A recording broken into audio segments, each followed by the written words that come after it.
राष्ट्रीय आरोग्य अभियान कर्मचारी एकत्रीकरण समितीमार्फत संपूर्ण महाराष्ट्रभरामध्ये आमच्या समितीमार्फत राष्ट्रीय आरोग्य अभियानात कार्यरत कर्मचाऱ्यांनी 14/3/2024 चा जो शासन निर्णय पारित करण्यात आला त्यामध्ये राष्ट्रीय आरोग्य अभियानात 10 वर्ष नियमित सेवा करणाऱ्या कर्मचाऱ्यांना कायमस्वरूपी समायोजन करण्याचा शासनाने जी.आर. काढला। त्या जी.आर.ची अंमलबजावणी होताना होणारी दिरंगाई, त्याचबरोबर इतर जे नवीन कर्मचारी आहेत यांच्या वेतनामधील तफावत, नवीन कर्मचाऱ्यांना समान काम समान वेतन, EPF आरोग्य कर्मचाऱ्यांप्रमाणे इन्शुरन्स अशा वेगवेगळ्या मागण्यांसाठी राज्यभरातील पूर्ण 33,000 कर्मचारी राष्ट्रीय आरोग्य अभियानात काम करणारे सर्व कर्मचारी संपूर्ण राज्यभरातील मुख्यालयामध्ये या संपामध्ये उतरलेले आहेत। त्यामध्ये अहिल्यानगर जिल्ह्यामध्ये जवळजवळ 1 ते 1,500 कर्मचारी या राष्ट्रीय आरोग्य अभियानामध्ये काम करतात। यामध्ये जिल्हा रुग्णालय असेल, प्राथमिक आरोग्य केंद्र असतील, ग्रामीण रुग्णालय असेल किंवा जिल्हा परिषद असेल, या वेगवेगळ्या ठिकाणी या कर्मचारी सेवा देत असतात। तरी या सर्वांच्या आमच्या एकूण 18 मागण्या आहेत। त्यामध्ये समान काम समान वेतन, कायम इन्शुरन्स, वेगवेगळ्या मागण्या आहेत। या मागण्यांसाठी दिनांक 19 पासून आम्ही बेमुदत काम बंद आंदोलन राज्य शासनाविरुद्ध संपूर्ण जिल्ह्याच्या मुख्यालयात पुकारलेलं आहे। जोपर्यंत आमच्या मागण्या मान्य होत नाही तोपर्यंत आमचं हे बेमुदत आंदोलन चालूच राहील।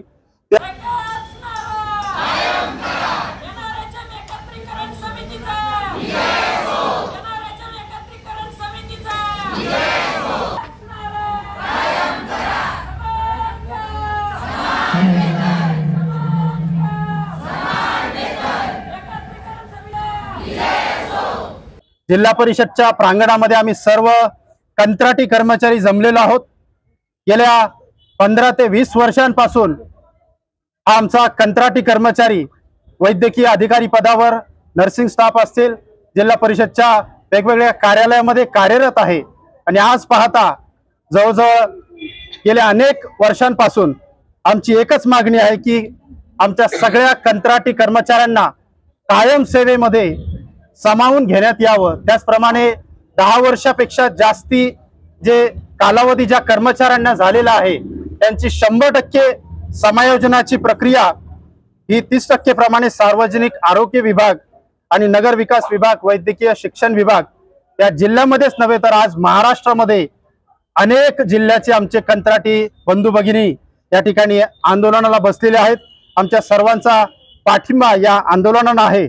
आणि त्याचप्रमाणे शासन निर्णय 14 मार्च 2024 या दिवशी शासनाने एक सुंदरसा निर्णय पारित केला की अधिकाधिक सर्वांचं समावेशन झालेलं पाहिजे।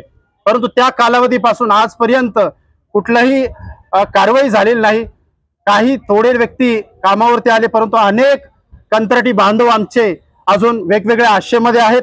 आणि हे करीत असताना केंद्र शासनाच्या मार्गदर्शक सूचनाप्रमाणे सर्व आरोग्य कर्मचारी कायम सेवेमध्ये यावेत ही एक मागणी आहे। आणि हा जो बेमुदत संप आज या ठिकाणी सर्व राष्ट्रीय ग्रामीण आरोग्य कर्मचारी संघटनेच्या माध्यमातून आणि एकत्रीकरण समितीच्या माध्यमातून उभारलेला आहे। सर्वांना आव्हान आहे की या आजच्या बेमुदत संपाला सर्व संघटनांनी आम्हाला सहकार्य करावं। आणि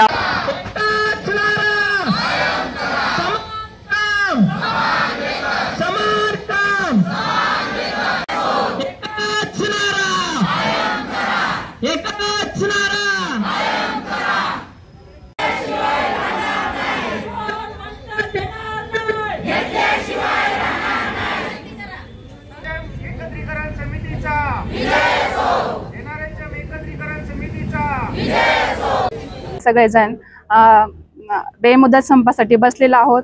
याचा अगोदर तुम्हाला सगळ्यांकडे आम्ही जे काही दिलेलं आहे संपाबद्दल ते सगळ्यांना माहिती आहे। आणि याच्या अगोदर आम्ही कोविड काळामध्ये राज्य सरकारला ज्या भगिनी देवदूत वाटत होत्या त्याच भगिनींना आज राज्य सरकार रस्त्यावर सोडत आहे। आणि जोपर्यंत आमच्या मागण्या मान्य होत नाहीत तोपर्यंत या भगिनी राज्य सरकारला काय आहेत हे आम्ही दाखवून देण्यासाठी बेमुदत आंदोलन करत आहोत। आणि या सगळ्या बेमुदत आंदोलनामध्ये सरकारने आमची दखल घ्यावी याबद्दलच माझे 2 कळकळीचे सरकारला शब्द आहेत की देवदूत वाटणारी भगिनी कधी काळी हातात शस्त्र घेऊन उभी राहील हे सरकारलाही कळणार नाही। हेच एवढी माझी मागणी आहे आणि संप काळात सरकारने मागण्या मान्य कराव्यात एवढीच कळकळीची विनंती। लागते, मला लागते ऑफिससाठी. मला